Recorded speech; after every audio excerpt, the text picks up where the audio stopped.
Welcome to the Visible Policing Podcast, where we explore the nature and impact of the visual in relation to contemporary crime and policing. I'm Liam Ralph, Research Fellow at Northumbria University, and I'm joined today by my colleague Dr. Tom Watson.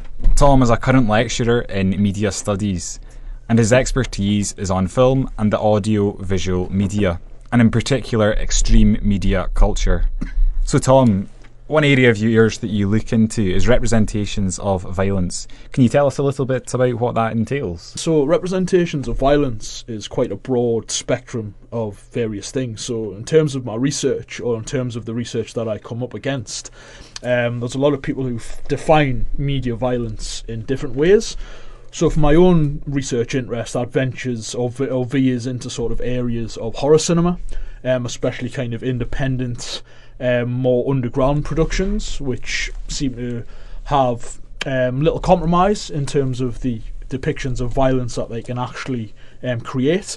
I'm also interested in underground music subcultures that tend to veer into areas of violence as well, and transgression, kind of going against what people might consider acceptable in more mainstream forms. So that's just kind of my broader research areas of interest, what I've published on, what I've written about in terms of projects, what I've been working on. They all seem to kind of come back around to areas of violence in some way. So you said they're independent and underground. What do you mean by independent and underground then? In terms of independent and underground, it might be those filmmakers that exist outside of the mainstream, like I kind of mentioned before. So not necessarily films that you're going to see in your local Odeon or whatever other multiplex that you might frequent.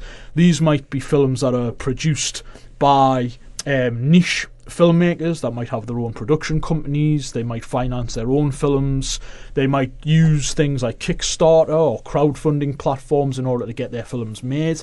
They tend to be fans of the genre and maybe situate themselves against what they might feel is a more sanitized version of horror cinema. So things like, I don't know, your found footage cycles which emerge in the cinemas, obviously your torture porn movies, which are noted for their extremity, but you still get these filmmakers who might be conflating fabricated scenes of violence with actually people self-harming on screen as part of their performance.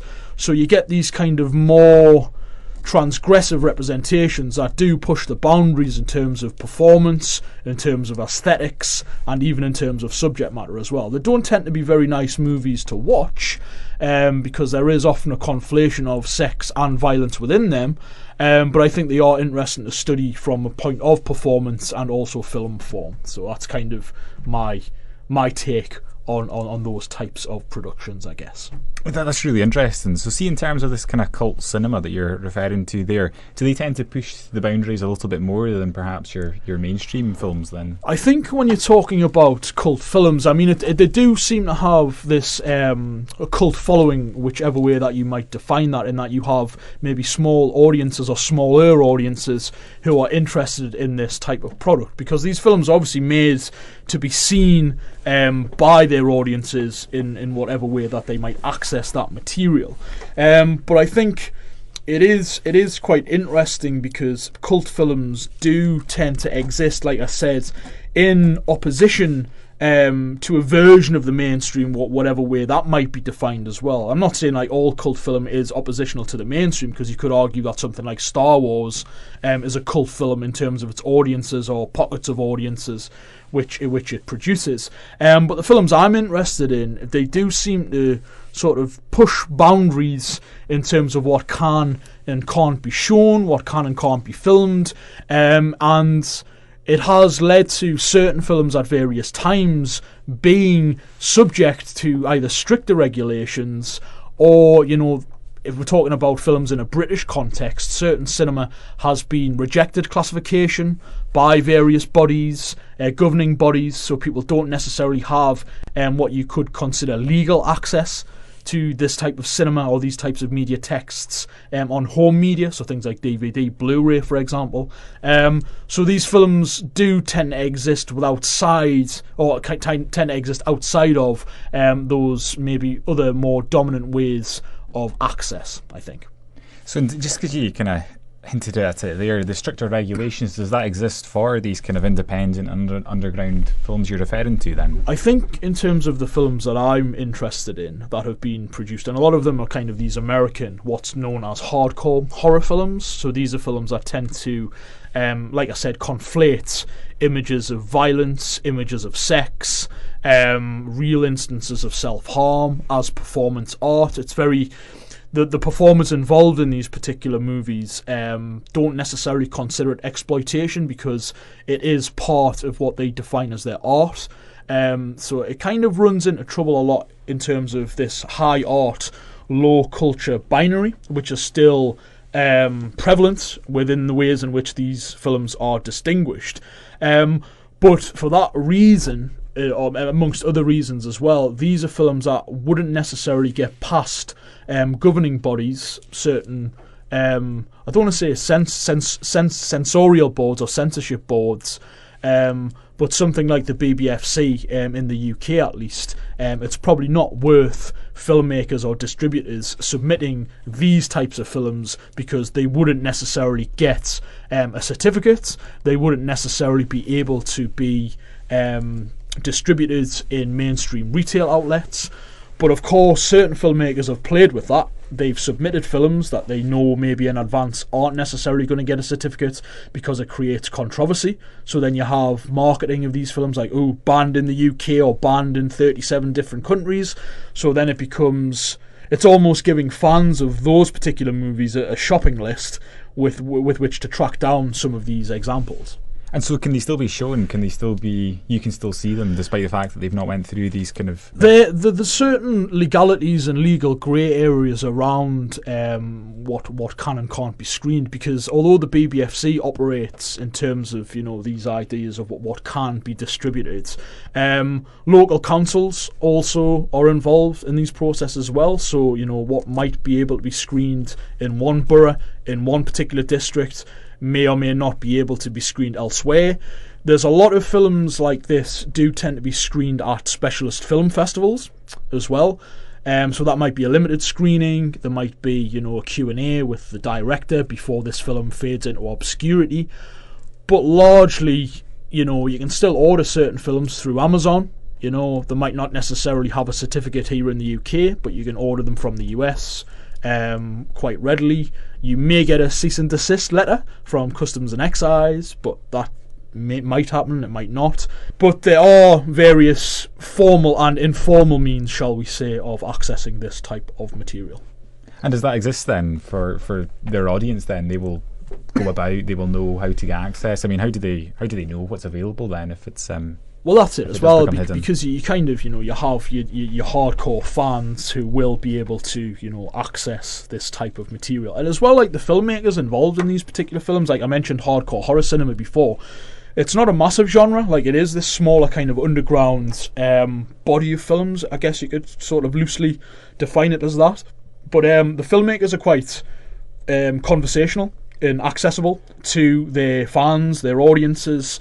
Having done research in this area, you know, you've only got to contact someone via social media and they will readily either talk to you about a film, they might send you a screener copy, they might direct you to a social media platform or otherwise that actually hosts the film. A lot of these filmmakers might put something online that you can just watch, it's free, so they'd rather have people access this material and see their art, if you like, rather than having the monetary compensation that, you know, something like having it formally certified might produce. So it's not necessarily for commercial goals these films will be created, but more to... I mean, I think without necessarily speaking for filmmakers themselves, I do think obviously these films are made to produce or produce money for commercial gain in some respect. But they're definitely not seen by, you know, a mainstream audience. So I think the returns on this type of cinema, shall we say, these representations of violence, isn't necessarily going to be comparable to, you know, your films what you're going to access through your multiplex. Obviously, I think that's not necessarily something that's hidden. But I do think a lot of these filmmakers talk about the movies that they produce in terms of art.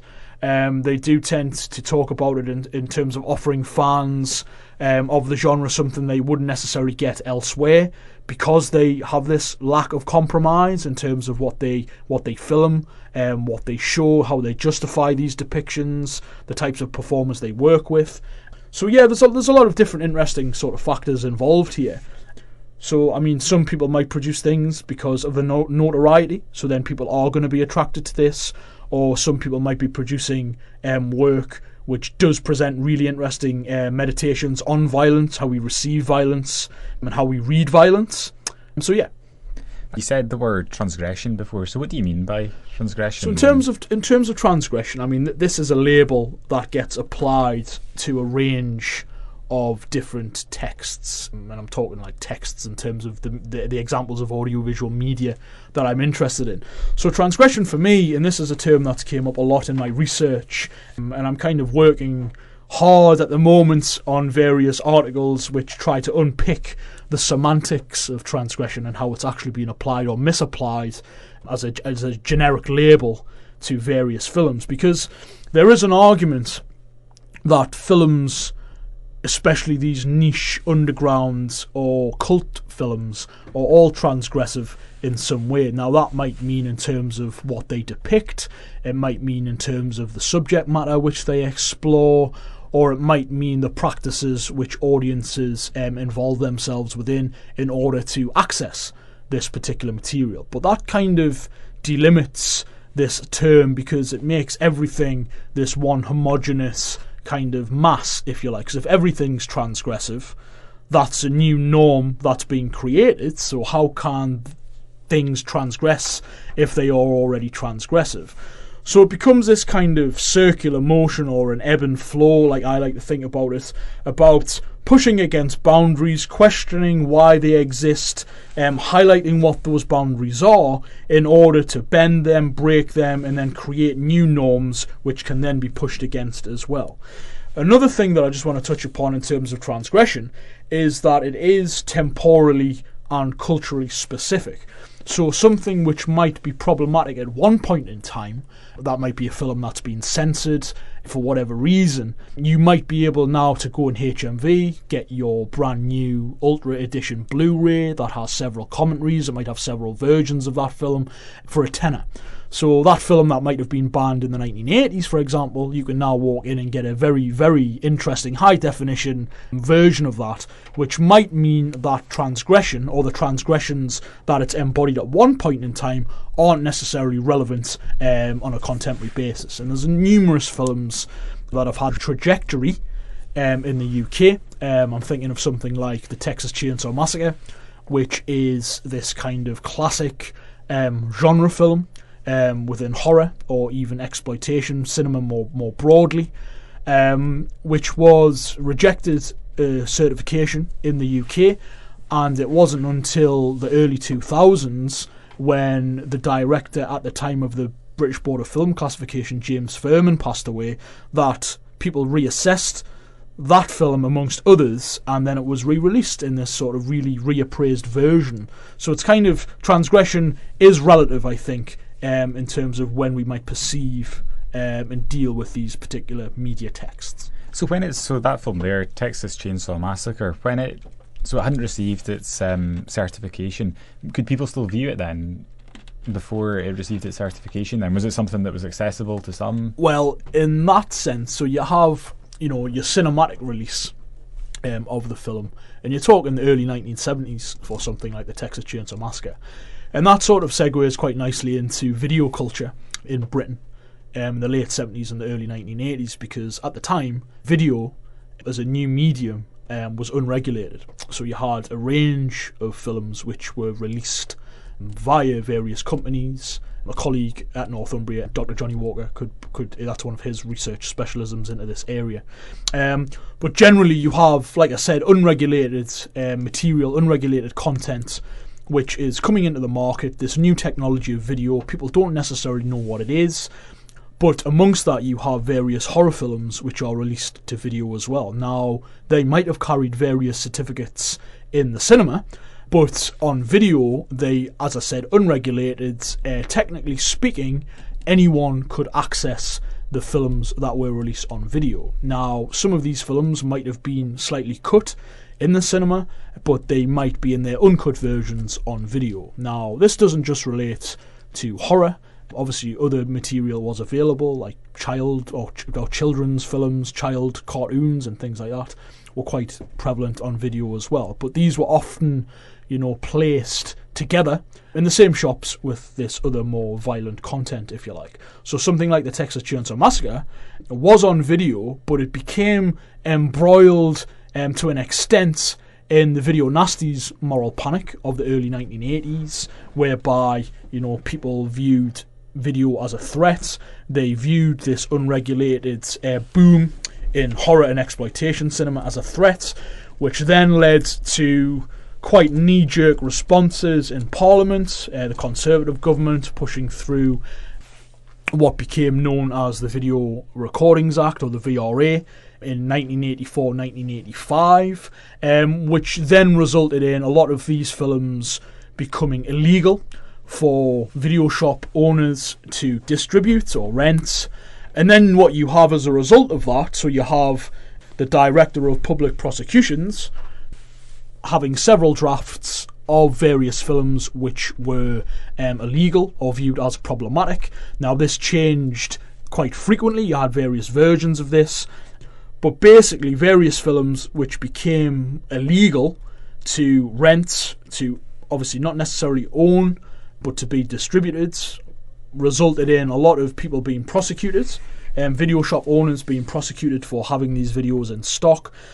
But then also what you get is tape trading, piracy, a lot of people recording or dubbing various problematic content on video, then that circulates as well. So you get a lot of fans, audiences accessing material that way, which again has continued in the digital age in terms of how people access particular content as well.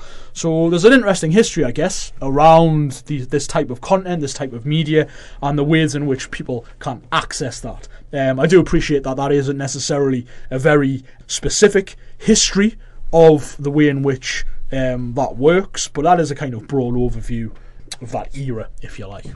So you kind of hinted at there as well, people's views of violence over time. What do we know about that then? I mean, and where are we at just now then? We've made kind of 2 points there. So I think in terms of people's view of violence, it is people bring their very subjective interpretations to whatever that might be. Now, personally, I think it's fascinating to observe or try to quantify how audiences view certain material, how that's viewed as violent, if it is viewed as violent, what contexts it can be placed within, which kind of alters perceptions of how violence actually works.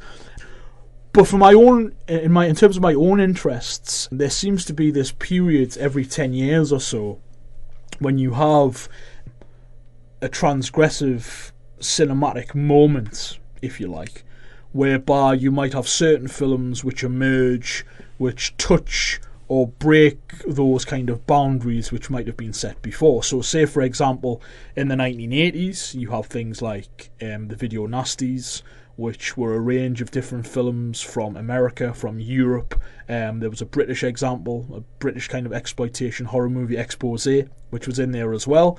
You move into the early 1990s, you obviously have people like Quentin Tarantino, independent productions coming through, things like Reservoir Dogs. You have what people call the new brutalism in cinema, so how violence becomes something which is new, something which is different, something which is more visceral perhaps. And then moving beyond that, in the early 2000s, around 2001, you have something which is called the new French extremity, which is a group of films, French in origin, which again push the boundaries of violence, of sex, of taboo subject matter, things like incest, various other kind of issues around sex and sexual cultures, and that kind of proliferates into wider Europe.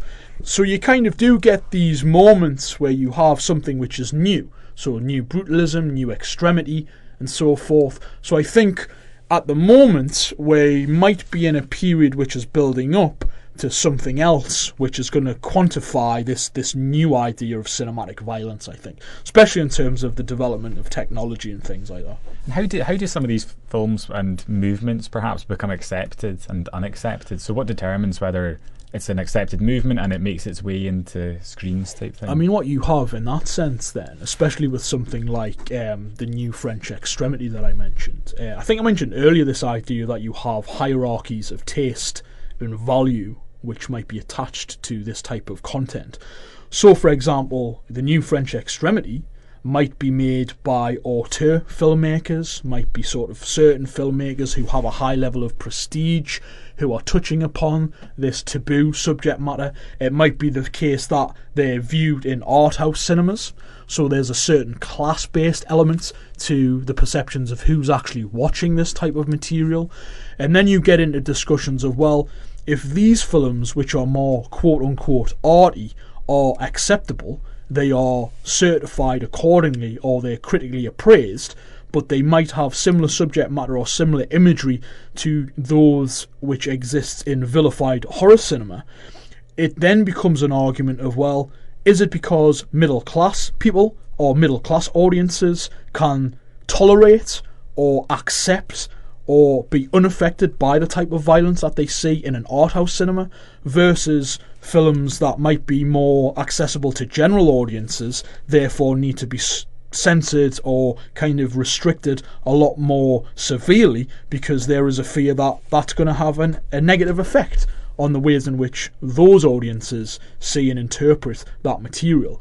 Now, that does seem to, well, it does still seem to be a concern, this media effects argument of, you know, certain types of media having a damaging or negative impact on others. Like recently, for example, there's been a lot of debate around high school shootings in the US, and obviously rightly so. But the recent DC comic book movie Joker, for example, Joaquin Phoenix was asked in a recent interview to what extent did he think that the implications of violence in his film would therefore influence further violence within the context of those high school shootings. And there was a lot of controversy because he walked out of that interview. He didn't necessarily know what to say.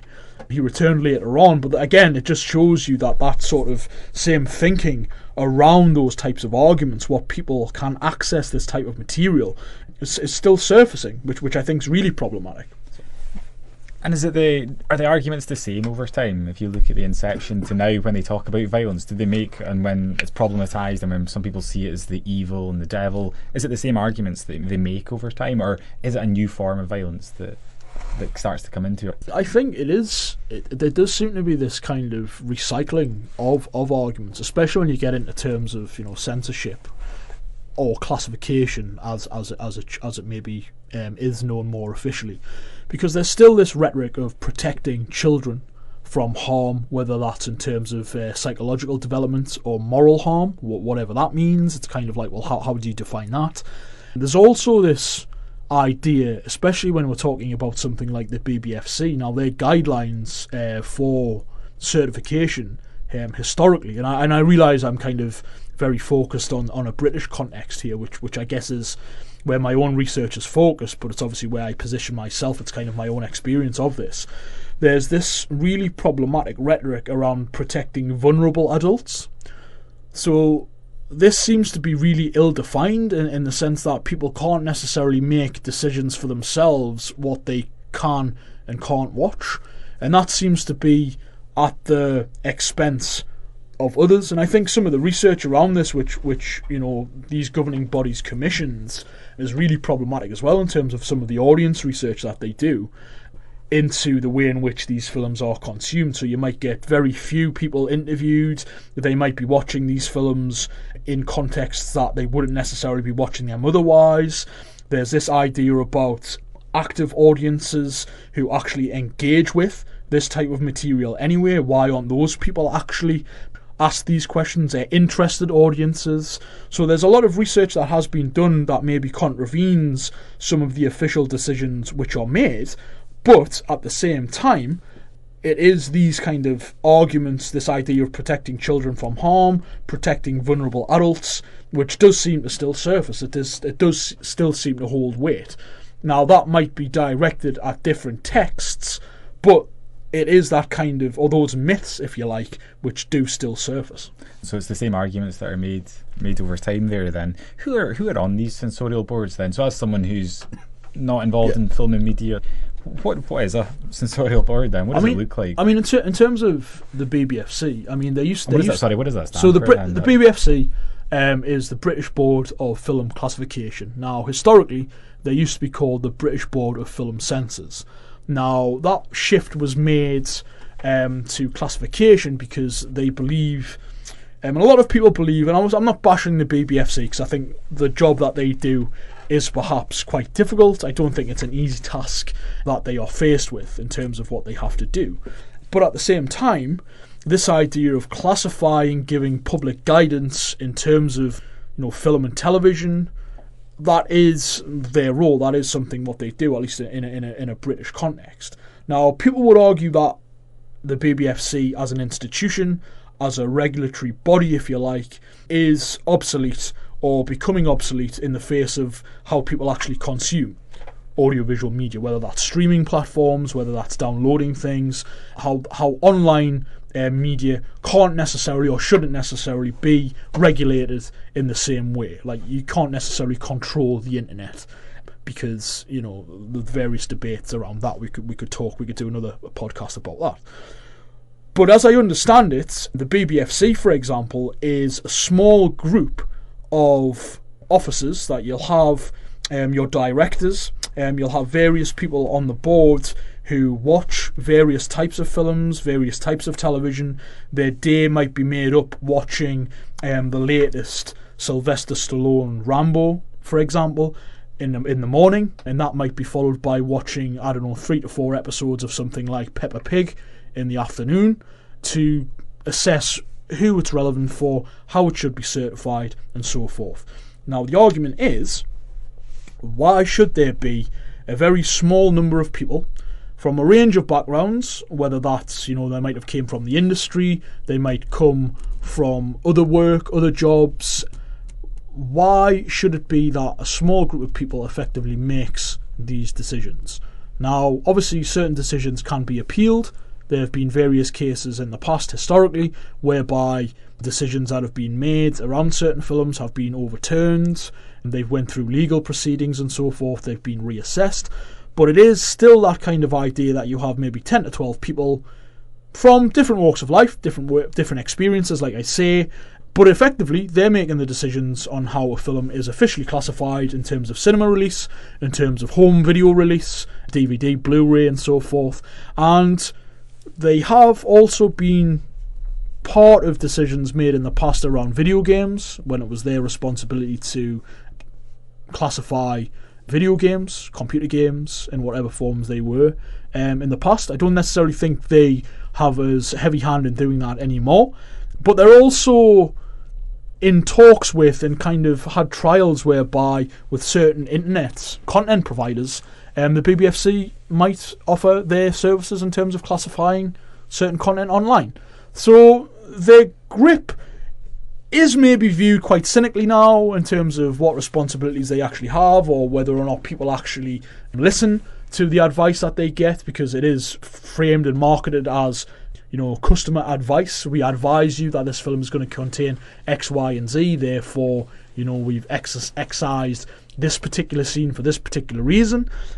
But yeah, that is kind of how it's made up. In an American context, you have the Motion Picture Association of America, which is very different. They don't seem to be historically as open or transparent as the BBFC has perhaps set itself up as being.